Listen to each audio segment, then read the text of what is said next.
I feel like I grew up that way. I feel like my parents are leaders like that. In particular, my dad is a leader, and my dad has always been really into, sustainability and community and taking care of people. And I don't know, I think you just got to do what you have to do. This is a podcast called Walk, Talk, Listen. An attempt to connect people and make this world a bit better by sharing opinions and experiences based on the belief that everyone's perspective is true, albeit partial. My name is Maurice Blom, and I would like to welcome you to yet another episode of Walk, Talk, Listen.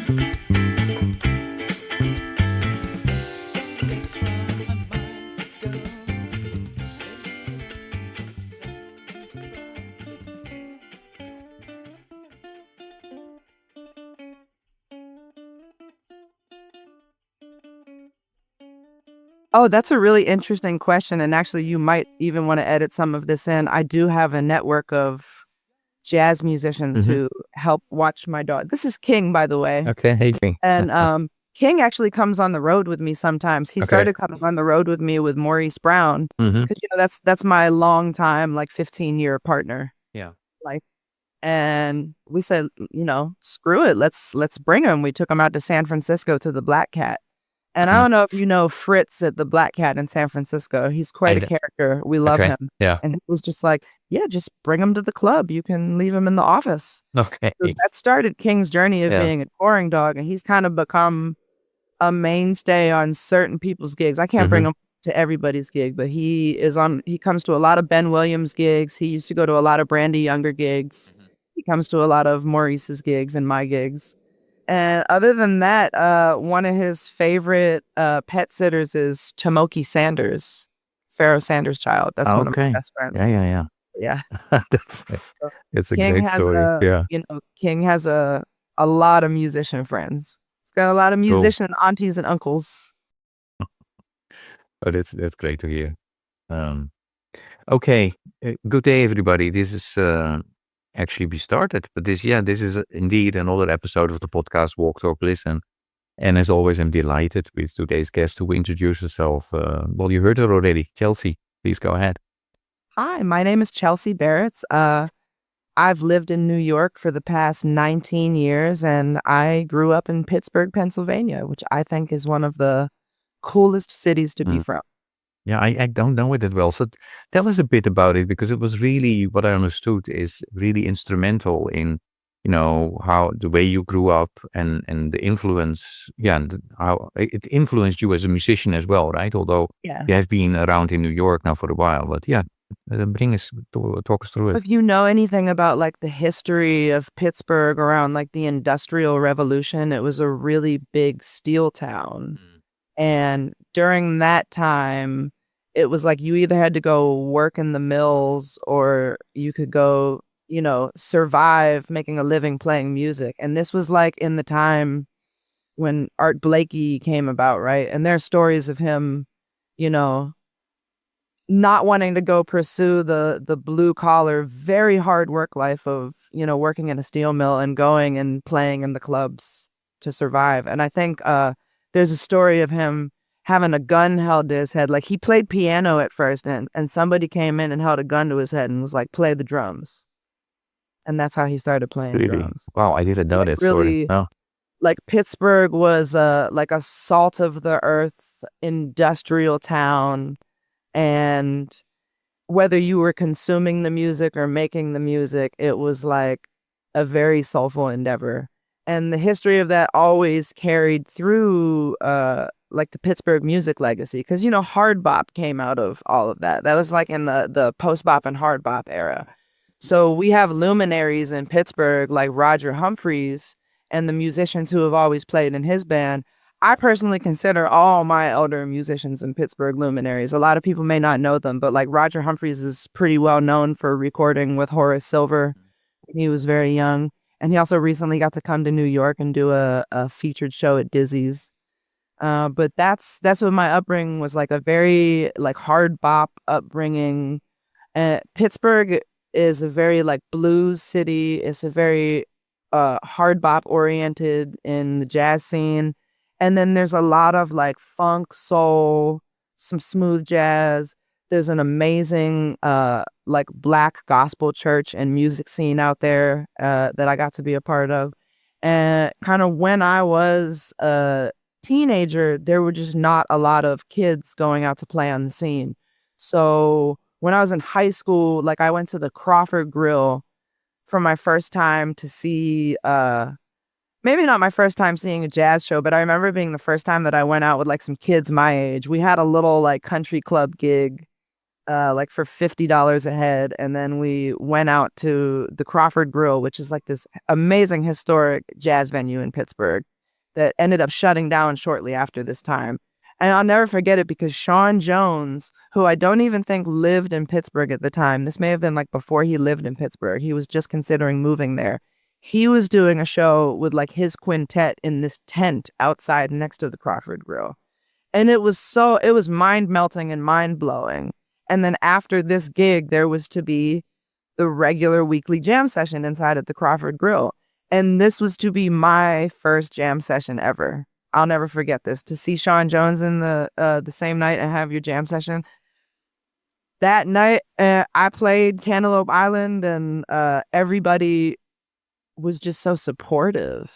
I remember walking into the jam session and being nervous and really feeling like do I belong here? Because I'm like a young white teenager from the suburbs, and this is like, a jazz club. I've never been here before. I don't have anybody in my family with me. I got a couple of my friends from school with me. And everybody was just like, hey, what's your name? Is that a saxophone? Do you want to sit in at the session? And that, that just embodies my whole entire experience of Pittsburgh. They support young musicians. They pour into young musicians. And they want to keep the legacy alive, because I don't think, like in a place in New York where there's a ton of people coming in and out, they're all coming in from other cities. They're going to all these schools. And in a place like Pittsburgh, you only get that few like truly dedicated people who want to come be a part of that scene.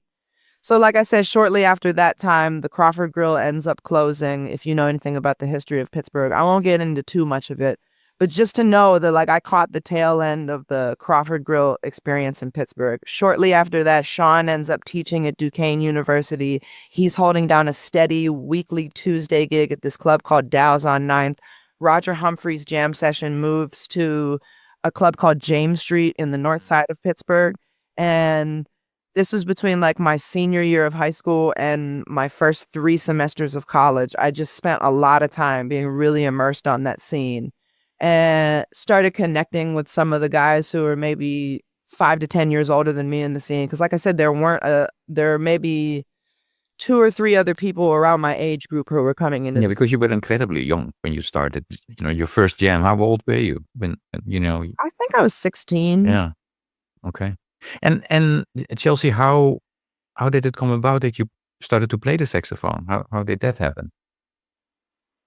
I mean, there's like a long answer and a short answer, but I think the short answer is really funny. I like to say it was Lisa Simpson, because I knew I always wanted to play music. I definitely always had the music bug. If you want to talk about like my real childhood upbringing, my dad loves music. My dad's an orthopedic surgeon, but my dad loves music. My dad loves the blues. He would play guitar for us. My mom grew up playing a little bit of classical piano in the house. Like, we have those musical genes in my family. And to my knowledge, my grandmother on my father's side also told me that we had a jazz musician in our family named Jules Moreland. And I can't really find much genealogical data about him, but apparently he lived in like the Vineland, New Jersey area and was like gigging in Atlantic City. So, maybe I'm not the only jazz musician to come out of the lineage, but I grew up with music in the house. My dad loved music, and he would like come home from work and sit down with his guitar, and he would play the blues with us, and he would be like, all right, everybody tell me what you did today at preschool. And he would write us a blues. So I always had this bug for music, but I knew I wanted to play in band. And in my age, when you were in elementary school, they wanted all the girls to play flute and clarinet. I don't know why. Maybe because they thought girls had like smaller frames and could hold smaller instruments. But I wanted to play drums. And if I couldn't play drums, then I wanted to play the saxophone because I'd seen Lisa Simpson and she, you know, find me a Simpsons episode where Lisa is not badass on the saxophone for real. To this day, as me as an adult professional jazz musician. But I ended up getting filtered into that because they did not let me play the drums because they were only letting a couple kids play drums. And they had too many kids playing saxophone in the 4th grade, so they put me on clarinet. But I finally persevered and got into playing saxophone by the time I was in 5th grade. And I just kind of shot up in the ranks of doing that. It was something that really agreed with me. Wow. And do you have any siblings? I do. I have a fraternal twin brother and an older sister. And do they play an instrument? And are they into music as well, or was it only you? They're into music, but they're all into music in very different ways. Like my sister is very into musical theater, and she played a little bit of classical piano growing up. Actually, I shouldn't say a little bit. She competitively played classical piano growing up and does not do that anymore, but is very into singing and musical theater. My brother played drums in the drum line growing up and was pretty good at that. And my brother just loves listening to music, but he's weird because he likes country music and stuff like that. And, you know, no shade to him anymore, but definitely we have differing musical palettes. But being the musician in the family, everybody comes together and gets to enjoy a lot of the stuff that I do. I'll say that. Everybody can appreciate it and come together around it.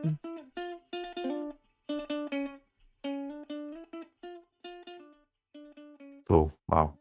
No, I'm always fascinated how, there might be the same path that siblings walk or different, and how does that come about? It's interesting. So tell us, after Pittsburgh, you went to New York, right? So why did you make that step? And tell a bit about how that. Well, that was what you're kind of my doing there. thing. I was going to touch on that. My experience in Pittsburgh was really interesting because coming up with Roger Humphreys and his band, which is very much like maintaining the tradition, but then you have Sean Jones in like the era when he was putting his first album out.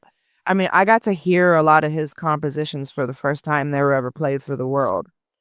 And I just realized in order to be like an artist of that level, I was not going to get what I needed either out of the school that I went to in Pittsburgh. I went to a great school, by the way, Slippery Rock University. And I had a great jazz band director and a great saxophone teacher. Terry Steele was my saxophone teacher. Stephen Hawk was my jazz band director. I love those guys. They equipped me with a lot of skills for the world, but particularly participating with what Sean was doing. Because Sean was telling young musicians, if you want to come out to my gig and sit in, you can come out to my gig and sit in at the end of the gig. If you want to write original music, you can come to my rehearsal, and at the end of my rehearsal, I'll have my musicians play it. What do you want to do? And for me, I got really inspired to want to like connect the dots with those different genres of music. Because Sean was really coming out of blending a lot of genres of music in comparison to what you would hear in the tradition in Pittsburgh. But his main thing was like heavily influenced by gospel, right? So you're really seeing somebody very effectively and cohesively blending something in a way that I hadn't seen before in my local scene. So immediately I know I'm like, you got to go somewhere else to start seeing where people are doing this at that level. And I applied to transfer to the new school because I had a friend who was at the new school, and I had already visited new school during my initial college tours. I had poked my head in there after my NYU audition, and I was like, oh, this is really cool. I could see myself here, but too bad I didn't make the deadline for application. So new school was in my mind already. And then eventually there's this series of concerts in Pittsburgh at this venue called Manchester Craftsmen's Guild. They bring all these artists into town. And one of the things we would do as students at Slippery Rock University, which was like an hour outside of Pittsburgh, we would buy tickets to this concert series, and then our teachers at school would kind of like hook us up with somebody in the band so we could go do a meet and greet with the band as students. And we got to meet a lot of really cool musicians who were coming in from New York and see their concerts. One of the concerts that we got to see was the Dizzy Gillespie All-Star Big Band. Roy Hargrove was in that band. and he came to Dow's, the jazz club where Sean would play every Tuesday. He came out to that jazz club after his gig for like the salsa band that was playing. And we all met Roy. He wanted to jam with the salsa band. And then the rest of the week, he wanted to come to jam sessions with us. So that was another huge galvanizing thing, was basically hanging out with Roy at jam sessions all week, getting to learn a lot from him, getting him to peep my playing and him saying, you need to move to New York. He was like, I need to hear you 10 years from now, and it needs to be after you steep yourself in the scene in New York. And all of those things kind of galvanized with me wanting to apply to the new school already. And kind of, it was like, yo, the universe is kind of telling you to do this thing. And both Roy and Sean wrote me letters of recommendation to go to the new school, which led to me getting a scholarship at the new school. So that's basically how I ended up from Pittsburgh to New York. Cool. Wow.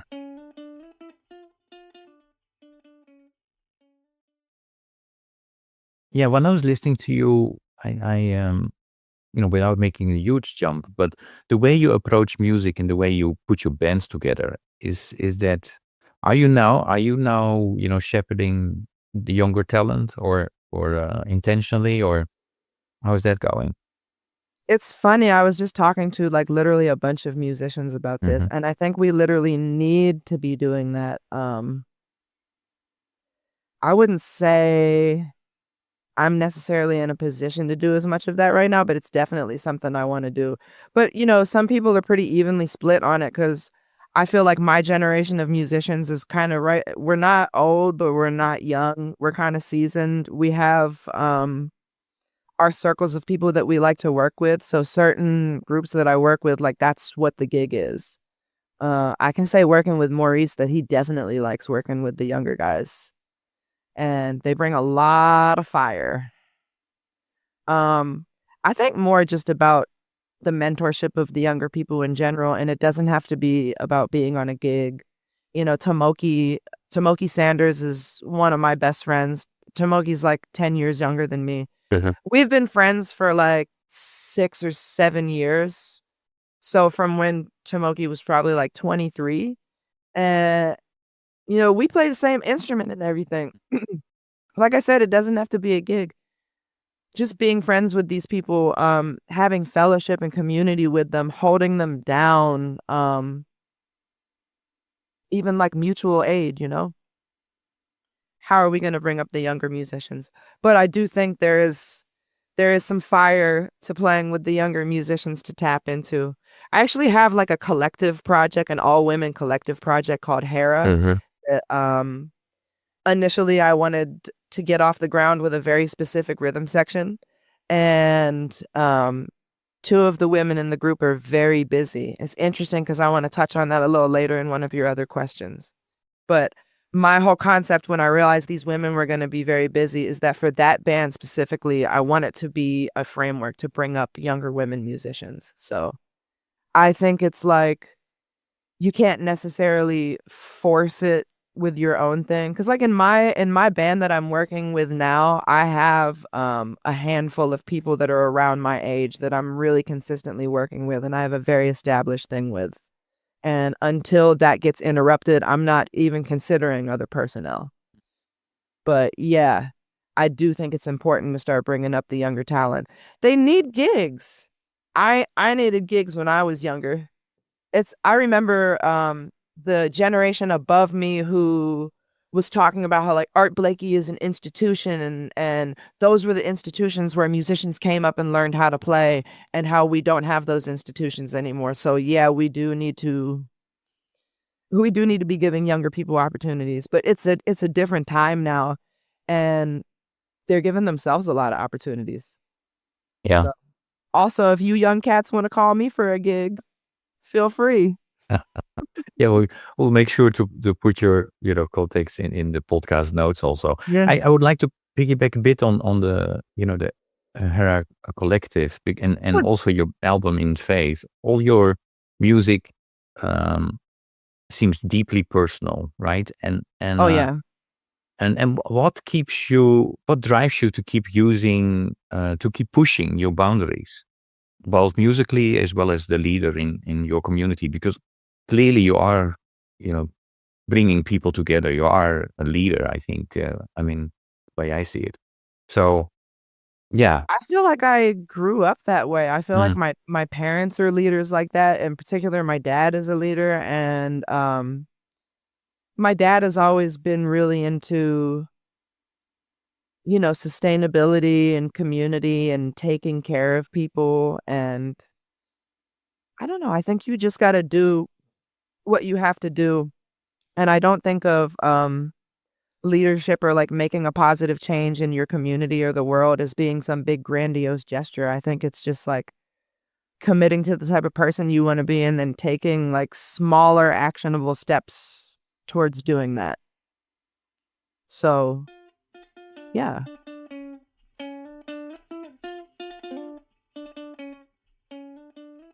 I would like to, you mentioned that, and I think Pittsburgh also is known for its gospel as well. Yeah.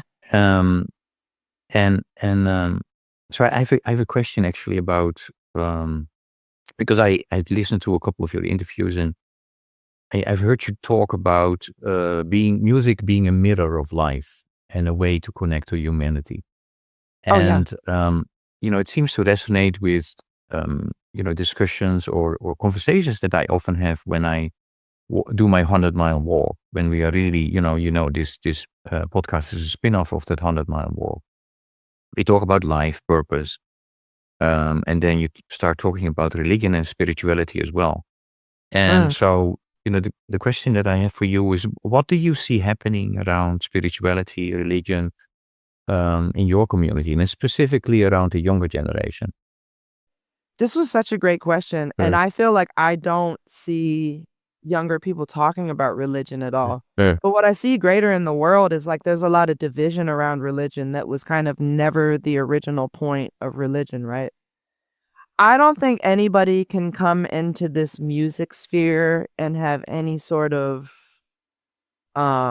longevity or impact without being a deeply spiritual person. And I think all of us are on a journey to seek spiritual connection. Um, for me personally, when I came up in the scene, uh, like the first time I ever really felt God and was like, I know there's a higher power. There's just this insane energy flowing through my body that I've never felt before was through music. And I think I watched a documentary one time with a friend of mine that basically pointed out that the idea of God, like the word God, was man looking at things that they can't explain, can't put words to, and had to put a word to it, right? I feel that higher power through music. I've learned of this concept as well called the Akashic Field. Have you ever heard of this? It's a concept that suggests a vast cosmic repository of all information and knowledge encompassing every thought, emotion, and event that has ever occurred. It's often described as a universal library or cosmic memory where all information is interconnected and preserved. And I believe it comes from like ancient Indian spiritual philosophy, right? And I'm not gonna lie, I heard of it on the show Ancient Aliens. But it really struck to me because I feel like I really want to believe that the Akashic Field exists, and I really want to believe that when we're feeling this deep energy that flows through us, either while we're playing the music or while the music is being played and we're receiving it, you can literally feel it vibrating through you. I'm getting goosebumps almost like thinking about that energy transfer. And that is so real to me. I believe that we can all be tapped into this higher knowledge, and people who are searching for something and maybe don't have that immediate tap into spirituality. I think a lot of people join religions searching for something that they can't find, and it's like we don't even need to go into any organized faith to find that right now. As far as like bigger religious trends in young people that I see, I feel like a lot of young people are deconstructing from organized religions because of how politics is kind of taking it over and hijacking it and being very hypocritical. And that's kind of my experience growing up. Like, my mom's side of the family is Italian, Roman Catholic. My dad's side of the family, like, I guess my dad's mother was a Protestant. She wasn't a very religious person, but his father was an Ashkenazi, and he came to America in a time where he literally had to assimilate. It was literally like a risk for him to be perceived as being a Jewish man. So he spoke nothing about religion, and we spoke nothing about religion from my dad's side of the family. We didn't know that like almost 1,000 Baratzes had been genocided in the Holocaust until very recently, when my dad went to Israel with my mom on a trip, and they went to Yad Vashem and saw the Central Shoah Victims Registry. So for me, you got that side of my family who's like avoidant of religion, and my dad kind of just wanted to do what my mom said, and my mom just kind of wanted to do what her mom said, which was to be Roman Catholic. And I never liked Roman Catholicism. I always felt like it was kind of hypocritical. And that's kind of what that side of my family turned out to be. Not my immediate family, but like the extended Roman Catholic side of my family is a bunch of hypocritical Trump supporters. So how do you deal with religion right now in the world, you know? How are you accessing religion, though? Because my favorite way to connect with religion, when I was actually in a church, I actually played in like a Pentecostal gospel home church in Pittsburgh for like a year. And I was really just there for the music and how the music was positively affecting people in the community. These were very poor people. They would like come to church to be able to eat breakfast because the free breakfast at the church. And they were coming there to get fed with something else too, which was the music. So you're going to see a lot of young, really talented musicians coming up through the gospel church if you're in any sort of music scene in a big city, right? Yeah. So, And but I see those are the people who don't talk about their religion. They go to church, they make a living through their churches, they engage in community, and they're not preachy with it. So I think you see a lot of people who are just kind of searching for a higher spirituality if they don't have a non-toxic, organized religious environment to exist in. So, I mean, for you, you're not attending church. I mean, the fact that you played in church didn't bring you to ultimately the institutionalized religion. No, and it's not because I have a problem with church, but you know, I work so many Saturday nights. Yeah. It was a lot to wake up for this. Happy to be And here, I though. appreciate that. You know, While church you're service, injured even, so. church services in Brooklyn in particular, like a lot of them start at 7 a.m. So if you're getting off a gig at midnight on a Saturday night, are you gonna wake up and go to church? I'm not gonna do it. And I just never felt like going to a weekly thing. I didn't think that was ever the point of religion. And also being in big crowded spaces, and we could touch on this more later, but my health was affected by COVID in like a long-term way, in a immune system way. So while I very much love being a professional musician and I'm happy to have gigs and I feel very fulfilled about going into crowded spaces to perform for people and the energy exchange that I get from that, I'm literally risking my life when I go in a crowded space without a mask. So church is immediate. It's like an immediate no for me. Like the church is immediate no for me. The gym is an immediate no for me. Like, and I just don't think for me, for my spiritual development and my ultimate, like getting to my higher purpose is not a religious thing. I actually got introduced to this Japanese concept by Andromeda Ture called Ikigai. Have you ever heard of it? No. Okay. So Ikigai, I have a little visual aid. I'll show you. If you can see on the screen here. I can see it. Yes, it's like a Venn diagram with. It's a Yeah. Venn, and this is a very specific one, but it's basically like this Japanese concept of what your purpose is. Mhm. And the four outer circles, I'll read them. It's what you love, what the world needs, what you can be paid for, and what you're good at, right? Mm. And like the intersection of what you love and what you're good at is your passion, right? The intersection of what you love and what the world needs is your mission. The intersection of what the world needs and what you can be paid for is your calling. And the intersection of what you can be paid for and what you're good at is your expertise. If literally all of those things can overlap and align with one another, you Yeah. have your ikigai, right? Mm. And I just think, like, if you're really living your whole entire life for your purpose and it's not even 100% about yourself, because that's my thing. Like, some people who are religious, they're religious for themselves. They're like, Mm. I'm religious to make sure that I'm good in the afterlife, you know? And they're not like thinking about what the world Mm. needs. Yeah. Um, so to No. me, once Yeah. I learned the concept of ikigai, that to Mhm. me was like, that this is what I've been searching for my entire life and what I want to mold my life and spiritual practices around, you know. Okay.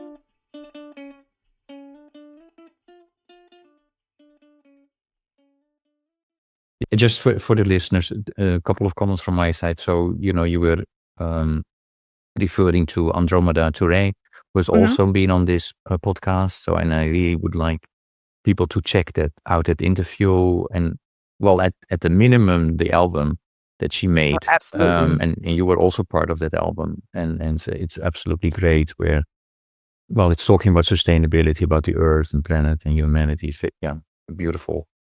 So that's one, and then, well, we will make sure that we will show that diagram somehow through a link in the podcast notes. Yeah, I'll send you a link to it. But when I was listening to you in terms of, that you get your your connection with a higher purpose on the, while you're playing music, I totally get that. As a listener, I often have that where I think like, I'm here in church. This is incredible, right? Before you go on stage, is there, also a ritual towards creating that space, or you just step on the stage and you go? I don't personally have a ritual, but like Andromeda has rituals that have definitely made me feel something. Like she's got special anointing oils and stuff. Andromeda's very, I don't want to say it in like a negative way, but she's very like witchy woman in like the Stevie Nicks way. So, I almost feel like I'm open to anybody's ritual. I've been in so many pre-band rituals too, Mm. but, not particularly for me. I like to get up, I like to center myself, and I kinda like to open my set, ideally with something that's like a musical meditation that we can Yeah. really hone into. That's something a little different, usually something that's not something I wrote, Mm. and then, we get into it. So, I guess that's for me, just the music. I don't know, I'm, like, responsive to it. I don't know if you've ever heard of, like, the concept of responsive desire in people, but, I feel like that's how I am to spirituality. Some people, like, they're looking to be spiritual and, like, embody these ideas because they think if they embody the thing, then they're gonna feel the thing. And to me, it's like the music is what makes me feel the thing. Put me in the music and I will feel the thing immediately. You know, and I'm tapped in. So I just need the music. I really need the music. It's my sanctuary. Talking about music, I mean, you are doing so many things. I mean, yeah, before we started recording, we were talking about that. But I was asking you, do you have another album outside of your first? And then you said, well, I'm not that concerned about the second album. I'm doing so many things. I'm being I part shouldn't of say I'm all not kinds of concerned about a second album. I mean, I definitely want to get it out. I just yeah, don't feel like I've been in a rush. rush. Yeah, sorry. But actually, you are playing on so many albums. I Yeah. mean, you're part of the Empress, which is, and congratulations, right? That's in Yes. the top charts of the jazz chart. I saw you on Tiny Desk with Revive Big Band as well. Yes. That was amazing. So tell a bit what's going on. If I'm asking you, okay, summarize and what you're doing and how it's going at the moment, music I mean, wise, things right? have been great. I mean, I just have to put into perspective I think a lot of people don't know this when you're looking at me having such a busy schedule. Um, in 2021, I caught COVID 2 times.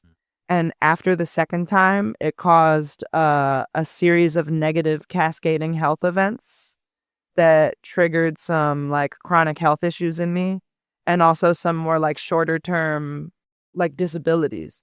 So I was having like heart problems. I was bedbound. I had really severe long COVID, but I don't like that term because people don't know what it is, and we actually have medical terms for the problems. I won't get too much into it. I've been on a recovery journey for like 2.5 years. Mm. And last summer, I started a prescription drug treatment for like the biggest umbrella part of my symptoms and started a meaningful rehab.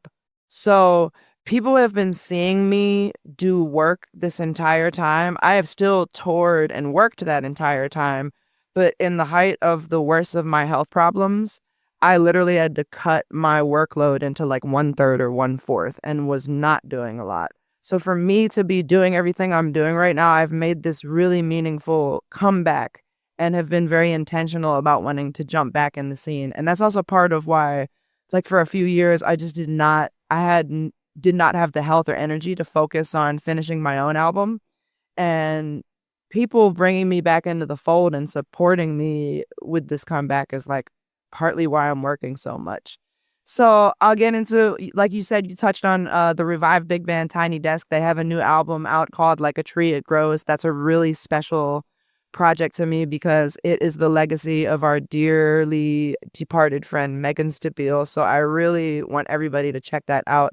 I was like one of the founding members of the Revive Big Band so many years ago.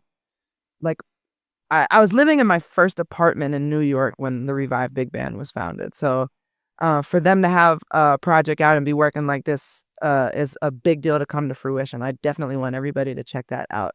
The Empress, also amazing all-women super sax quartet project that we recorded at Rudy Van Gelder. I'm super excited about both the music and like that specific group of women. It's Purim Jin is the leader of that group, and it also features Arena Tarakubo and Lauren Sevion. And we just had a really good time with that group, and we're looking forward to booking more stuff with that.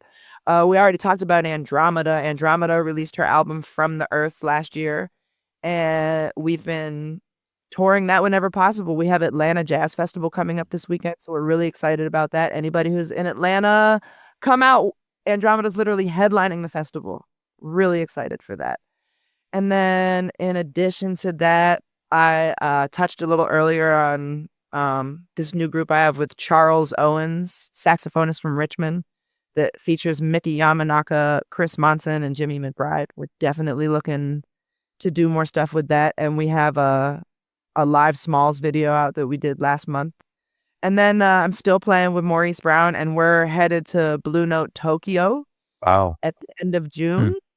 And then I also play with Ben Williams. I think we have a gig coming up.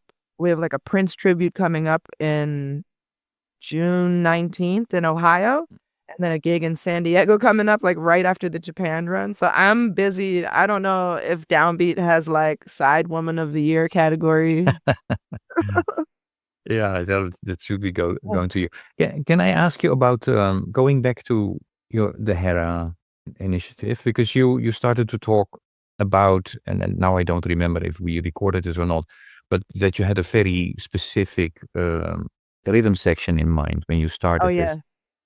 What's funny because you had another question about putting your dream rhythm sections together, and it was like a 2-part answer, and this was part of it when I was conceiving of this band. But Yeah. the the band started with both India Owens on Mhm. bass and Alexis Lambre on keys.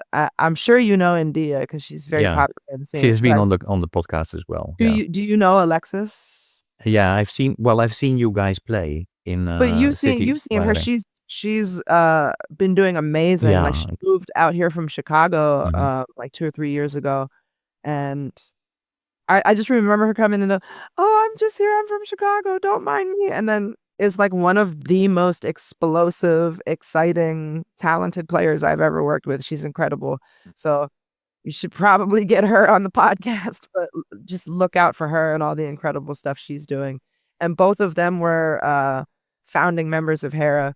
Because the thing about HERA, it was like partly a commission-based group to present at a festival, Yeah. but then we really wanted to keep it going and turn it into like an institution that we could bring more young people up through and bring more women in general up through, right? Have more of a collective vibe. And yeah, they're so busy, and that's why like we recorded part of a record and we got them on the recordings, but now Andromeda and I talk about it all the time, like, who are we gonna get in HERA now? Not that it's a bad conversation to have, but it's like they're so amazing to work with and they're so busy. I'm sure we'll get them back on gigs in the future when we get some more steam behind it, but you know, it's beautiful to see them working so much, and we're sad to miss them, Yeah, I especially know. since Alexis moved to LA. I didn't know that. So I'm very fortunate that I saw all of you live then at City Yeah. Winery and Oh, because yeah, I that was our was first actually gig. surprised to see India Owens play because her band is the Cookout is going well. Oh, It's it's going going incredible. crazy. Yeah. I saw her at the North Sea in the Netherlands as well with her band and playing of the Grove. So, yeah. Okay. Well, looking forward to that album then as well. Well, can Um, I say one more thing about yes. HERA actually that I didn't touch on this, but part of why we founded Mhm. HERA and like the way we founded it was like everybody who's a member in that band is a leader in their own right and a Mhm. composer in their own right, and that's really what we want to showcase out of people is, you know, because there's a lot of women in the scene, but you'll have the thing where somebody would rather book a all-star group of women instead of book their own band. So we didn't want to put together the typical all-star format that you see in jazz that, honestly can just sometimes be disappointing. I'm not saying every all-star gig you've seen, but I'm sure anybody who's seen like a Mhm. live all-star gig put together somewhere has eventually been kind of disappointed based on the expectations you projected on it, right? So we wanted it to specifically be something where everybody comes together as a leader and a composer. And if you come and do a gig with HERA, at some point in that gig, you're going to be the leader of the band and playing a piece of your original music. And it's like passing the crown around. Mm. So That's how. that's Yeah. Oh. really the intention of trying to find more of those great women. And we have so many that Mhm. we have a nice little laundry list. And that's how it felt actually when I saw you live as well. That it, went around and Yeah. showcased. So let me jump then to that question that you were already a little bit alluding to. And this is only a question that I ask the musicians, of course. But if I ask you to choose between a trio, a quartet, or a quintet, what would you choose? I probably always it's funny, I have so many reasons for answering this, but I probably always default to a quartet. It's economical. I Mhm. like it, but I do like quintet with guitar Okay. a lot. Okay. You gotta find the right musicians, So, and so if there's I probably yeah more quartets that I could put together with me that I would like than quintets with guitar players. okay. Well, I leave it still open how you're going to answer the next question then. So if I ask you to put that quartet or the quintet, the quartet with the guitar player, to put that band together of musicians dead or alive, who would Right. you? I have 2 answers to this, right? 'Cause this was Yeah. part of the thing, when we were talking about who we would love to play with in HERA, who we would love to come have do a gig with us, and I think one of my dream rhythm sections would be India, Alexis, and Savannah Harris. I love Savannah. I see her out there killing it. She's playing with everybody. She's doing her thing. She's one of the best young drummers in the scene. And yeah, we just haven't gotten to. We've tried to get her on gigs before, and she wasn't available. So I literally wanted to say that it manifested in the universe that I can get the three of them together on a gig in a rhythm section, hopefully in the future. But I do have another one that's a quintet, and it's kind of off the wall. And it would be Dennis Chambers on drums, Mono Neon on bass, Isaiah Sharkey on guitar, and Julius Rodriguez on keys. And just to jam like Yeah. funk stuff. Yeah. Cool.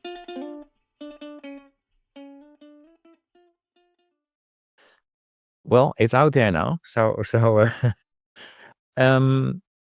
yeah, let us. You know that this podcast is a spin-off of 100-mile walk. So you know, so I have a couple of questions that I always ask to all my guests around that walk. You know, so my first question would be: if I ask you to walk 100 mile for a cause, so in that what I do is walk 15 to 20 miles a day. So in 5 days I'm done with 100 mile. For which cause would you do it? I do it for hunger, poverty, and injustice. I really like the cause of hunger, poverty, and injustice, but I mean, there's so many causes right now, I think is what it feels like in the world. I've always loved the cause of feeding people, and it's something that's really big in my family because my dad has done a lot of like community outreach work to help people with hunger, especially during the pandemic. And he's also very into sustainability. My dad has a little project farm in Pittsburgh, and he'll go around to restaurants and pick up their food scraps so he can like compost it or feed it to the chickens and stuff. So I'm really into that. I'm also really into like justice for women, restorative justice for women. Yeah, I mean, there's so many things. There's so many things. If I could, I'd walk 1,000 miles for 10 things. You know.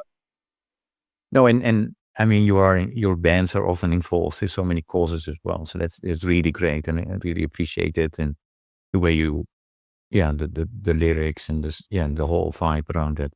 I while talking, because you mentioned the word sustainability, what I try to do through this podcast is also to, lift up the sustainable development goals, because not everybody is aware about it. I know you are. So my question to you about the sustainable development goals is, what do you would like, the audience to know about them? I love it. I'm pulling it up on my iPad right now because there's 17 sustainable development goals, right? I'm pulling it up right now. The sustainable development goals, for anybody who doesn't know, the 17 goals, number 1 is no poverty. Number 2 is zero hunger. 4 is quality education. 5 is gender equality. 6 is clean water and sanitation. 7 is affordable and clean energy. 8 is decent work and economic growth. 9 is industry, innovation, and infrastructure. 10 is reduced inequalities. 11 is sustainable cities and communities. 12 is ensure sustainable consumption and production patterns. 13, climate action. 14, life below water. 15, protect, restore, and promote sustainable use of terrestrial ecosystems. Reverse land degradation and halt biodiversity loss. 16, peace, justice, and strong institutions. 17, partnership for the goals, right? These are amazing things. And like, that's a lot of goals, right? But I can tell you, like, over 19, 20 years of being in New York City and hanging out in the back of jazz clubs, like, this is what any musician who's a couple drinks in, maybe smoking a little something, this is like what we talk about in the back of the jazz clubs. Even when it said life below water, like, if the cats in the scene remembered this guy, Aqua Gorilla, and that's all I'm gonna say. If you know, you know. But literally, I felt like when I started reading these goals, like, is this what the world would be like if musicians were in charge? Because I think like the music is a microcosm of all this stuff. And I'm genuinely like concerned at like how much of this is being pushed back against by people in power in the world, because it literally makes no sense. And just to piggyback off of these ideals, I saw a statistic once. I'm not quoting it verbatim, but it was something about like how badly capitalism is affecting our planet and how badly it's like damaging the planet and how badly it's oppressing people, that we're like stuck in a prison of our own design that we don't want to admit.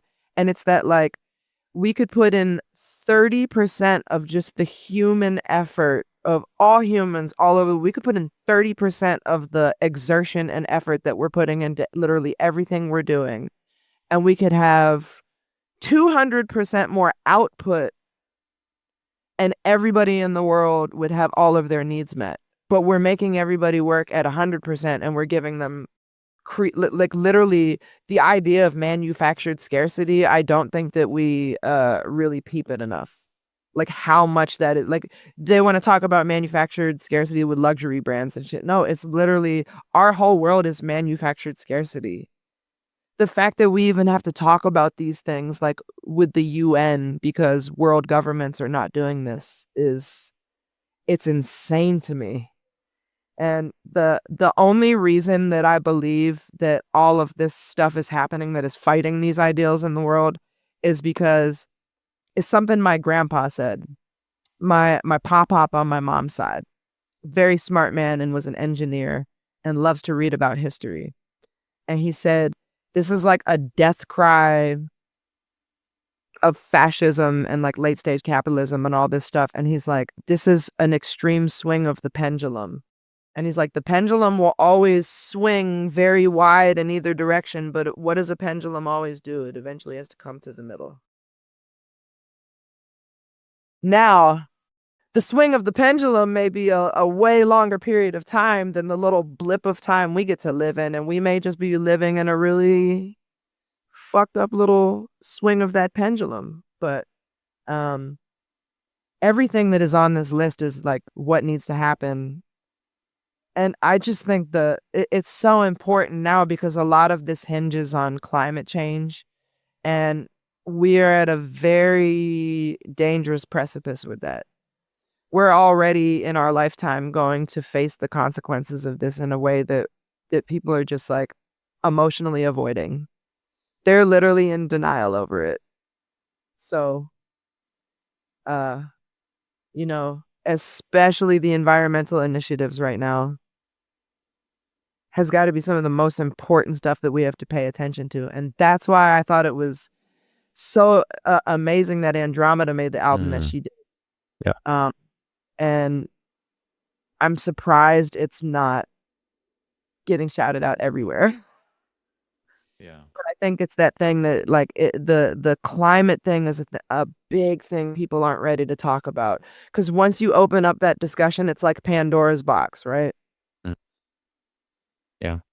No, and thanks for lifting that up. And the sustainable development goals on average, those goals are we are only at 15 to 17%. And different reasons for it. But one of the reasons that folks are saying has to do with that we never paid proper attention to the skills, abilities, and knowledge that you need as an individual, as well as a community. So, as a result, we came up with the inner development goals.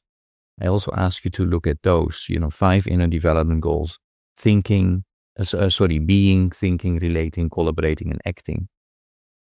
Just a quick impression from you is if you hear about it, working on empathy or so much of thinking. that is what we learned in the music too, because you have to be empathetic and democratic to play in a band, and you have to listen to people, and you have to participate, and you have to be considerate and stuff. But these personal development goals, it's really interesting when you talk about them literally, that this has to be a UN initiative, and you talk about why is this here, and that people need to focus on this. And it's really because I think capitalism does not want an educated and self-actualized proletariat. So that's where that's coming from. It's literally a thing that's like coming from the top down. They're literally trying to create this. And I think not enough people want to acknowledge that. But if we were to actually change some of the systems, like you said, of the previous set of goals, the statistic was like 15 to 17%. If we were to change all of those systems, you would need everybody to like consent to it in society, right? And people are not consenting to things because they don't understand. And to understand is to know that we would have to literally dismantle a lot of capitalistic systems that we have that are literally keeping some of us alive. Like when I was talking about my health stuff, like I want to hate Amazon, but when you go through a extended period of disability and severe illness like that, sometimes the only way you can get your basic needs met is these mega corporations. Some of the medicines that I take that allow me to function on a daily basis, like I take a couple antihistamines that help with my immune system stuff. It's like $15 for a year supply on Amazon.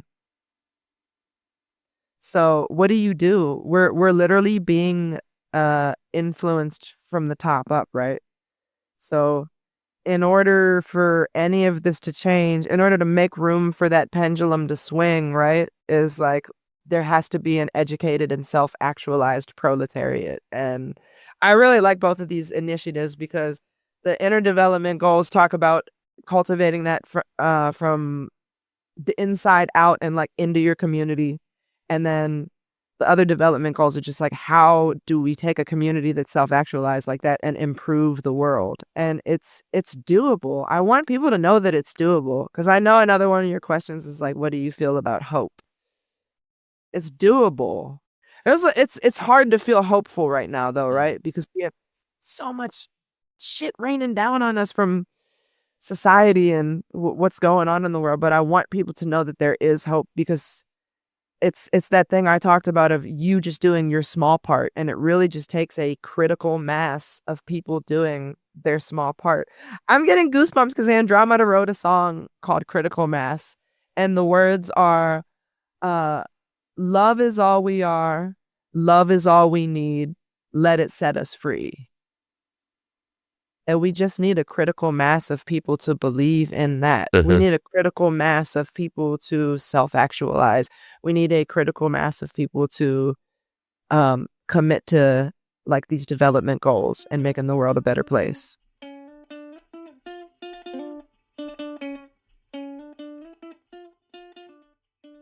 And one of the first steps within that is then trying to connect people. That's, well, I believe in that. And I hope that this particular podcast contributes to that. I'm going to connect you with the previous guest, Chelsea. And the previous guest had a question for you. I'm going to, to make it shorter. I sent you the whole thing in advance. But the question is, what are your definitions of those seemingly, mundane questions?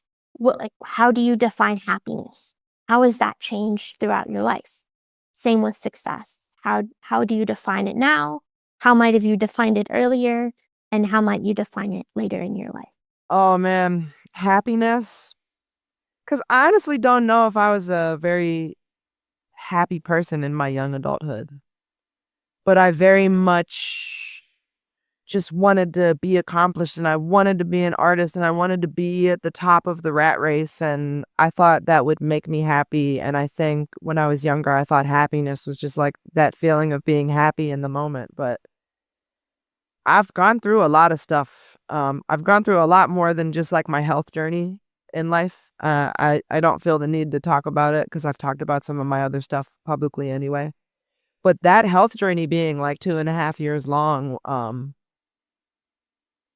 was like probably the hardest thing I've ever gone through in my life. And I definitely was not happy during that time. And I definitely felt sick all the time. And I definitely did not know if I was going to get better. And it was an awful time that I kept my head down and kind of got through. And somehow going through that has just made me such a happy person. Even if I know I'm sure I'm going to go through something like that again in life, because that's what life is. Life throws things at you. And like I'm sure I'm going to catch COVID again and have some not very pleasant reaction to it. Thank God we have Paxlovid and other treatments to help us right now. But all that to say, life happens. It's not even about that. Life happens and throws stuff at you. I remember watching this movie that's based on a book, and it's called Hector and the Search for Happiness. Have you ever heard of this book or movie? No, It's I've not. so great. I'll check Because it I've out. also Yeah. dealt with people that I see are like Mhm. chronically unhappy. And that's another thing that I connect with success is some of the people that I see that have some of the highest material success are some of the unhappiest people I know. And they deal with like uh substance dependencies, and they deal with more health issues because they don't have the time to take care of themselves. They don't have the time to take care of their home life and stuff. And yeah. So part of this answer is about balance. But I'll get back to Hector and the Search for Happiness. This movie is about this guy Hector who he has this very seemingly mundane life that every day is kind of the same, but he's got what would by all intents and purposes be a very happy, stable life and a very loving, stable partner and all this stuff, but he just doesn't feel like he's happy because it's like, why am I not happy? What is happiness even? So he goes on this journey where he like leaves his girlfriend behind and he's like, I'm so sorry. I have to go find my happiness. And he like travels all over the world. He kind of like cheats on his girlfriend a little bit to see if he's like really in love with her. He has to go put himself in all these crazy situations, and he doesn't really realize what true happiness is until he almost dies. I won't spoil the movie, but he gets in a couple situations where he literally almost dies, and he has to like get through a crazy trial and tribulation that is absolutely stressful, and you would absolutely think, if I want to be a happy person, I'd rather just never go through this thing, right? But it's like he came out the other end of all this shit like a super happy and grateful person. So like happiness is so based on gratitude, right? And I don't know if people like exercise that muscle, but it really just struck to me. I watched that movie before I was even in a space to have as much gratitude, and it's been like a central theme of my happiness is to come out and just be gracious, because you never know, like literally that the thing with COVID taking that away from me is like it's a virus. You catch a virus. That's such a mundane, common pedestrian thing that anybody could do. You'd never imagine it would take literally years of your life and your health away, and you have to fight tooth and nail for your health. I consumed so much healthcare. It was a wild experience to go through, and that literally made me a happier person today. But it also made me have to be very balanced, very careful with my health, very precious with my health and my wellness and my diet and my exercise and all that stuff. And that's another thing that I see. People who are unhappy are not as tuned in on balance and taking care of their bodies. So what is success? You can make a lot of money, and you could have shit health and never have good sleep and be an alcoholic, you know? So for me, I think the intersection of the two things is just balance. If I'm happy, it's because of so many of these things coming together and me taking care of myself and cultivating my inner peace and cultivating my ikigai and all these things. And that's going to make me successful. That's going to translate into my success, because my physical health is the number one thing that is going to help me be successful. It's the number one thing that when it wasn't good, it was hindering me from working and being successful. And I think if I'm successful, that's because I'm balanced. And the success is it's like a feedback loop of happiness. But it's just all got to be in balance, you know? And I think if you're in a rush to do all of it, or you feel overly pressured from the outside world, you're ultimately not going to be that happy doing it. You just got to do it because it's what you were put here to do. Oh, thank you for sharing that. And what you said at a certain moment in terms of, I don't know if people are practicing that muscle. I often talk about that. Those inner development goals that are listed. If you never practice empathy, it will not work, right? It is something you need to work on your inner self, like you're working on your muscle, the normal muscles to walk, to run.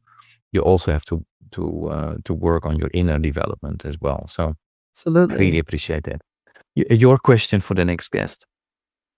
My question for the next guest is like, how do you feel about AI? I think is a very interesting topic, you know. It is. I would also want to ask about climate change, but I feel like you're touching on that so much, and that's so terrifying. But I'm really interested in AI because I think like the knee-jerk reaction to the question is to have a negative perception of it as us as creatives. And I want to hear all of the angst about that. I want to hear all of your concerns, but I also want to hear what you think AI could be good for the world. I have an example of how I think AI could have been good for the world if we weren't misappropriating it for all the bullshit that it is right now. I think that AI could be used in a medical setting for, like, I was in a research study for long COVID, and they just took so many people's blood tests, and then they have to have an individual doctor go through all those blood tests to see if they can find a trend. And I'm not saying they could have had AI diagnose people with illnesses, but that's a model that can scan for pattern recognition. And like, we're more apt to push AI to generate these dumb images for creative and, you know, have the proletariat using ChatGPT rather than putting it into something useful where it could actually make society better and maybe possibly contribute to these sustainability development goals. But I think AI is kind of terrifying too, because there's some statistic about how much water it uses to cool the servers that run it. So how are we feeling about this? Are people talking about it? Do you know about the environmental impacts of it? Yeah. AI. Great question. Yeah, and I have a couple of questions that I just want to walk through with you rather quickly, more as a rapid fire, because I'm aware of the time.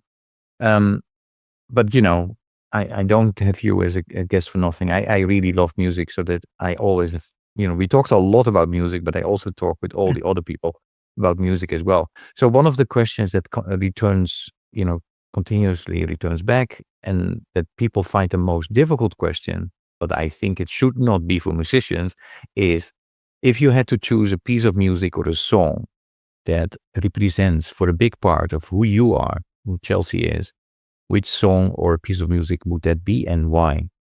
Oh man, I have another two-part answer for this, because I have a piece of music that was real integral to my personal development, and that was Sonny Rollins' My One and Only Love. I remember experiencing loss for the first time, like loss in the family, death in the family, and really finding solace in that piece of music. And it really was just showed me how deep the music can be integrated into your soul and your emotion and everything.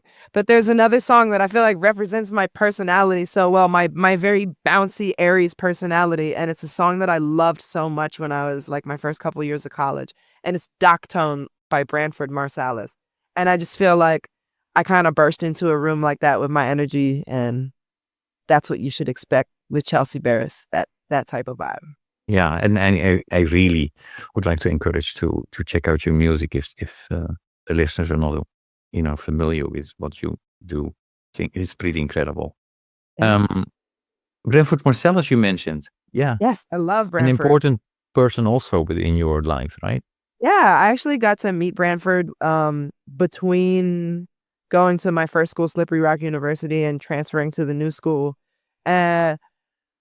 He, like, I wouldn't call them lessons in the traditional sense, but yeah, he gave me a couple lessons, but he really just sat down and talked to me about life and about being in the scene and about practicing and about dealing with the music.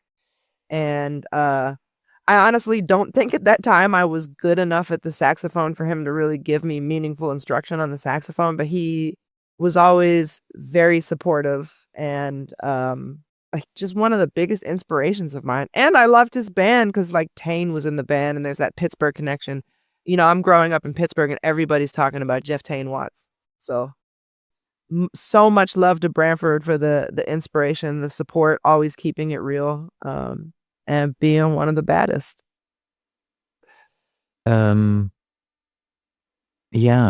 I mean, these conversations always go fast. Is there a question that I did not ask you today that I should have asked you? Oh no, I don't think so.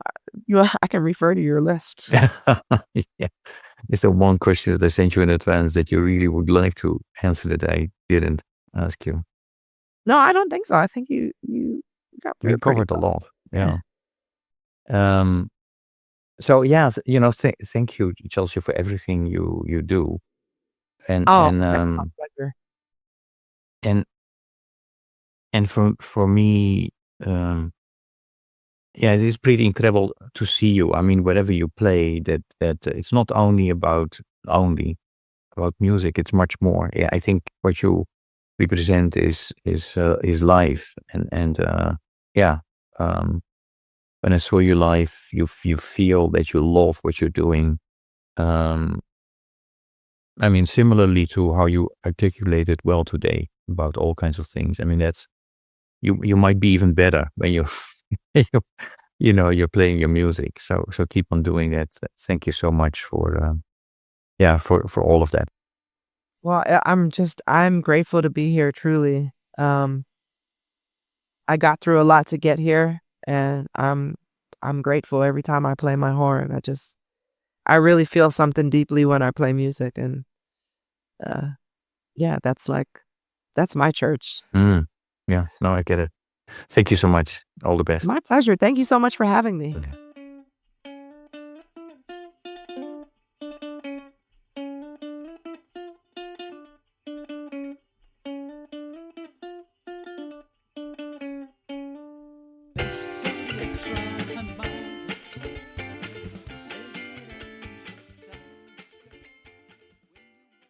Thank you for listening to Walk, Talk, Listen. Please check us out on 100mile.org or follow us on Facebook or Instagram.